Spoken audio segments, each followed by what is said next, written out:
Hi everybody and welcome back to Lost Genre Reddit Stories. This post is from the subreddit Am I the A-hole and it's by user BulldogMom1127. Am I the a-hole for cutting off my family for getting a restraining order on my husband? I, 33 female, have been married to my husband, 32 male, for a few months, but we've been together for 6 years.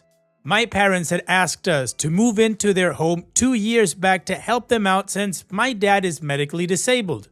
We agreed because this would allow us to save up for a house. When I was 19, my father had a brain tumor and at the same time his mother was in the hospital and it wasn't good. My mom spent all her time at the hospital with my grandma, so I decided to take 2 years off from college and put in a leave of absence from my job until my dad was better, so I could take care of him and my brother who is younger.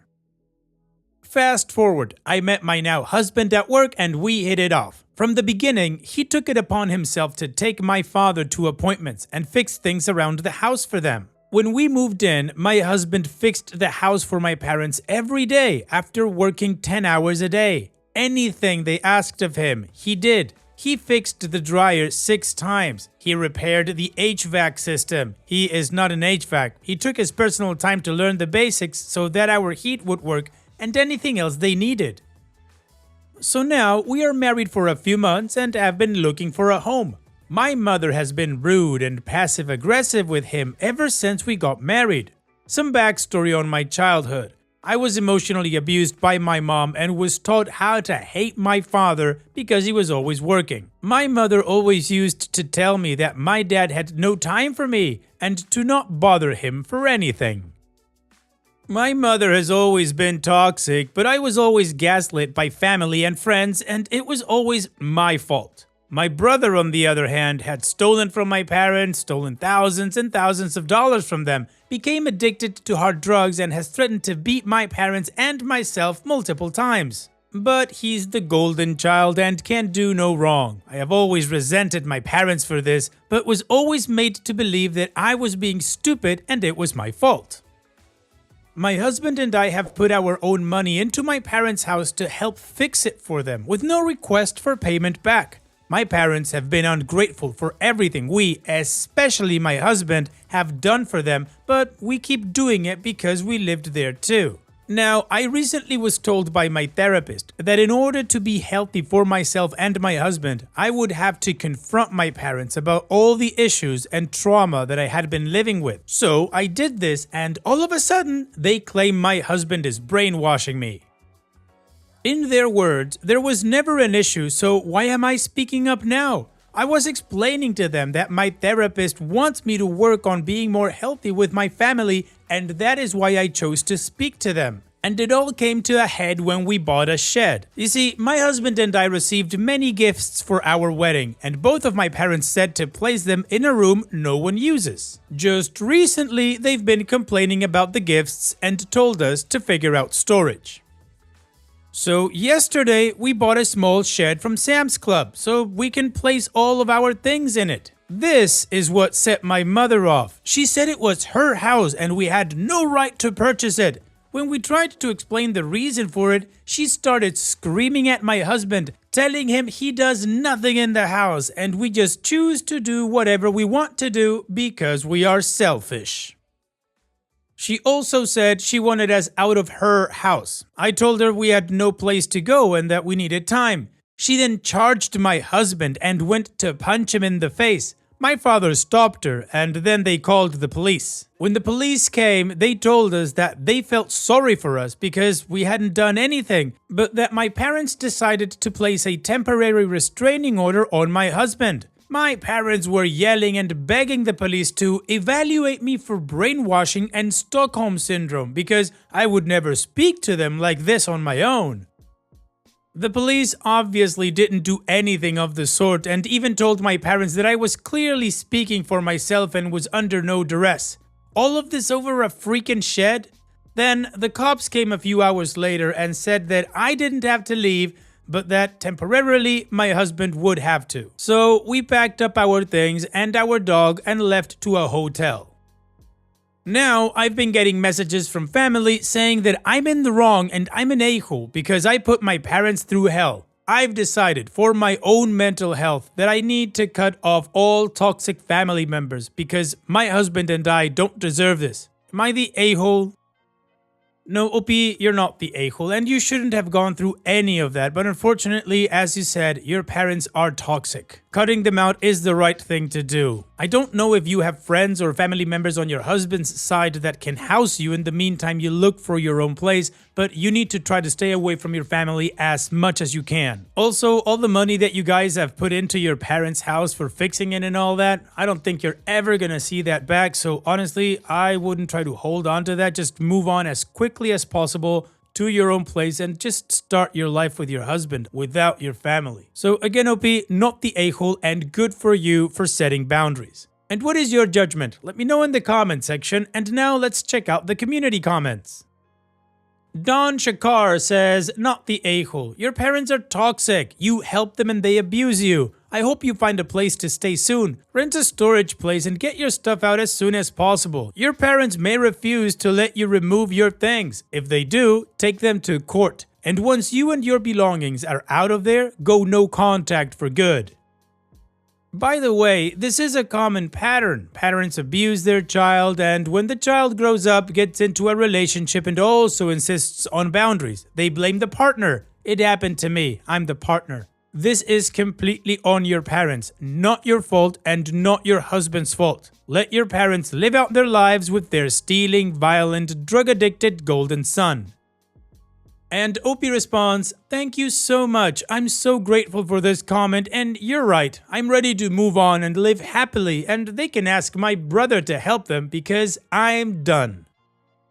Mr. Hydra says, not the a-hole. Wow. Listen, therapy is good and all, but sometimes you just can't live with people, and there's no amount of self-help that can be done to change it. Like, sometimes it's not you, and you just got a clear sign that you need to cut contact. Honestly, it's silly to try to confront your abusers like this. They don't stop until you're not there to punch anymore. What the F was that therapist thinking? In order for you to be healthy, you must cut out the cancer. And Opie responds, that's what my husband is saying to me, that the therapist clearly doesn't truly understand the situation, and that if I continue therapy, I'd need to find another. And Primary Afternoon 46 says, not the a-hole. When someone's mom has a personality disorder but the family stays together, the family usually ends up deferring to her because her constant bitchcraft is as persistent as ocean waves. And Opie responds, I appreciate this. I was being gaslit so much, I was beginning to think I did something wrong. So the community agrees that Opie is not the a-hole, and they also gave her some things to think about, which I think she may act on them. Now let's move on to the first of two updates that Opie has given us. Hello Reddit friends. For those of you who read my first post, it's been 80 days since I posted it and a lot has changed. My husband and I found a house and will be moving into our home at the end of August. I am currently low contact with my parents only because a lot of our things are in their house. Side note, police even told my parents that they cannot touch our things and that they will come to help us move our things, and that there isn't anything my parents could do about that because we legally have a right to the residence since we have proof of residency in the home. When my parents first called the police officers, they were so disgusted with my parents that in the report they actually cataloged all of our things to ensure it was all there when either of us went to pick it up. I have already set up a day for the movers to come help me gather all of our belongings. And yes, my parents know we are taking our things, and I will for sure be requesting an officer to be there just in case. My parents were giving no information other than we found a place of our own. My father has ignored me since the situation they caused and basically blames me for it, but then tells my mom out loud he's not mad at me when I'm there. My mother thinks all is well, even though I tell her our relationship is the furthest from fine, but narcissistic parents will believe what they want. Once all of our things are out of the house, I'm cutting all contact with my parents and whoever else needs to go. My husband and I, even through this difficult situation, have gotten stronger and are living a fairly peaceful life. Therapy has been wonderful, and all the wonderful things that are coming our way, we are welcoming with open arms. One thing I realized, other than my parents being narcissists, is that I really did go through a lot of trauma throughout my life, and my parents still think they're the best parents out there. There was a moment in the beginning of all of this where I thought I couldn't keep going. When I came out of that place and was strong again, I spoke with my parents about it since my mom kept telling me how much they care about me still. Their response to all of this was, "Oh, well, that's not our fault," and crap happens. They're right, crap does happen, and it's gonna hit them hard once I'm out of their lives for good. I'm so excited that I feel so free. I love this feeling, and I will continue to work and do better for myself and my little family. Thanks for all the kind words and advice. I thought I'd share with those, if anyone, who cared to know how we are doing. I will definitely update after the move. I can't wait to begin my peaceful life away from the toxicity. Well, let's not waste any time, hop into our time machine and move on to the final update that was just a few hours ago.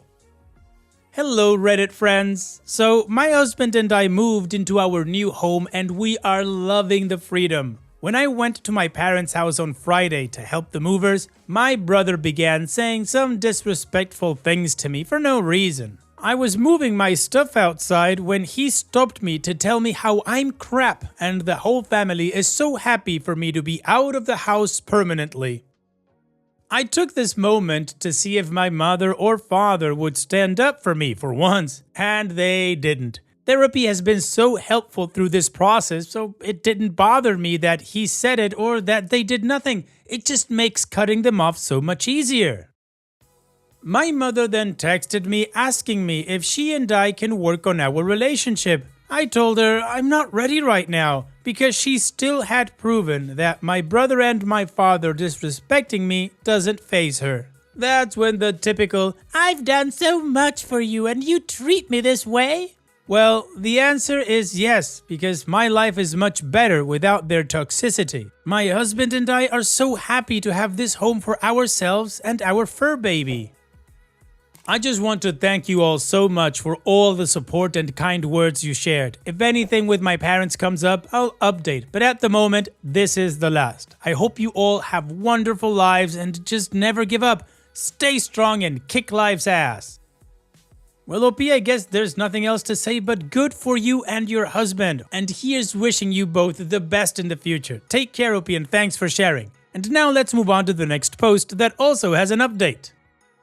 This post is from the subreddit entitled Parents, and it's by user Championship Alarmed. I pay you, so my son can move up too.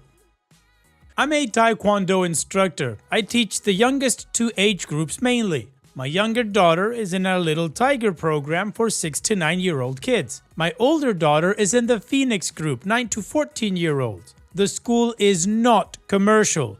All instructors teach on a voluntary basis. In fact, instructors also pay the same club fee, which is used for insurance and equipment, as all other members. So I pay for myself and my children to teach them myself. As both courses are directly after each other, I can't bring my little daughter home or pick up the older one in between.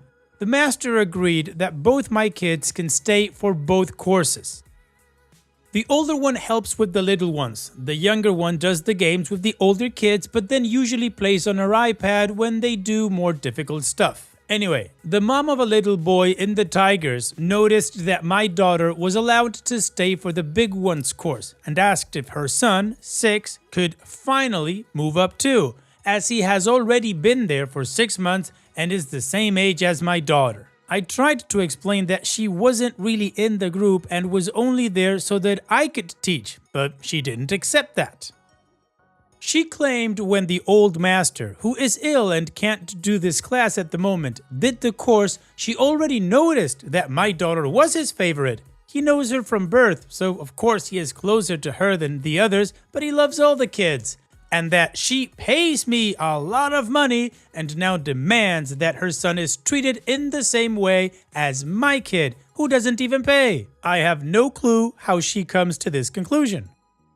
She then demanded to speak to my manager. That does not even exist. The master leads the club, but there is no actual boss. But she knows there has to be a manager because she pays us money. I try to explain that she only pays for insurance and equipment, but she does not believe any of it. She actually called the old master in the hospital to complain about me. He tells her to cancel and sign up for a commercial club nearby. $50 a month instead of $70 a year at our club, where she could talk to managers all day. Laugh crying face. She complains to the board of the Umbrella Club, not the Taekwondo Club, but the sports club that manages many voluntary sports in our city.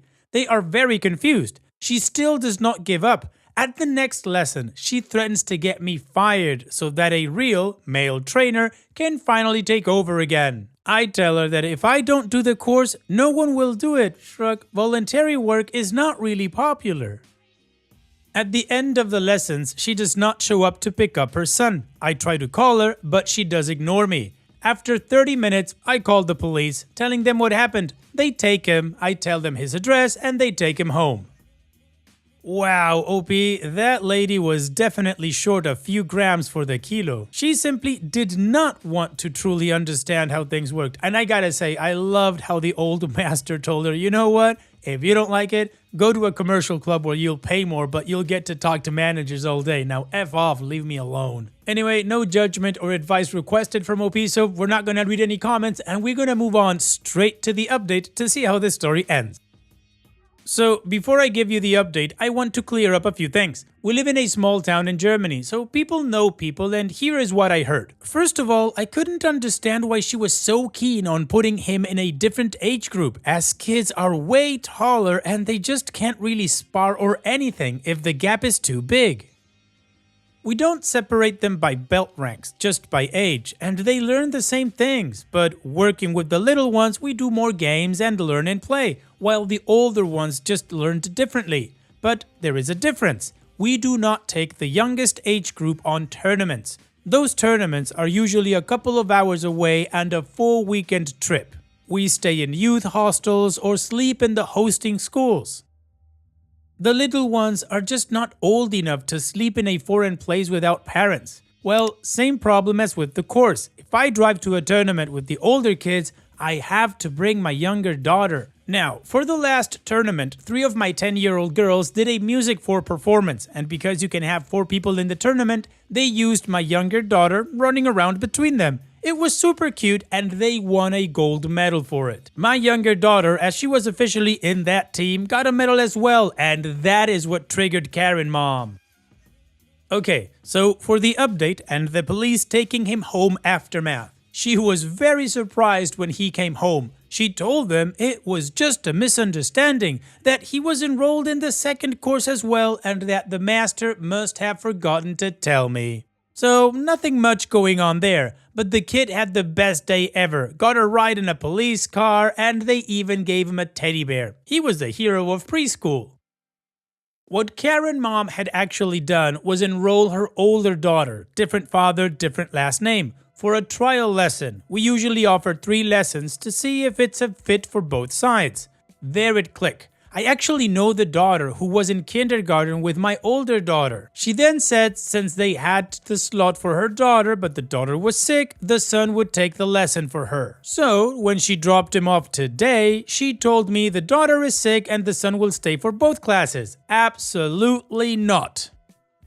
I told her, if she does not pick him up, I will call the police again, and they will probably not be as nice the second time. So she actually picked him up. The daughter didn't show up. My older daughter told me that the daughter could not have shown up anyway because she is in volleyball at that time. I just had a long discussion with our master. He has never kicked someone out ever, but he will cancel both contracts for both kids and give them a full refund. He is such a nice guy. He would have given them a second chance after the first time, but trying it a second time was too much. Well, OP, you guys had no choice. She just kept on pushing it and got her kid banned from the class. That sucks for him. But, well, hopefully she learned the lesson and not be an idiot. Thanks for sharing, OP. And that's it for today's video. Thank you so much for taking the time to watch it. Now, if you've gotten to this point in the video, I assume that you like these stories that I'm reading out, so here are a couple more that you might enjoy. And if you don't have any time to watch another story right now, save it for later, and also, don't forget to hit that subscribe button.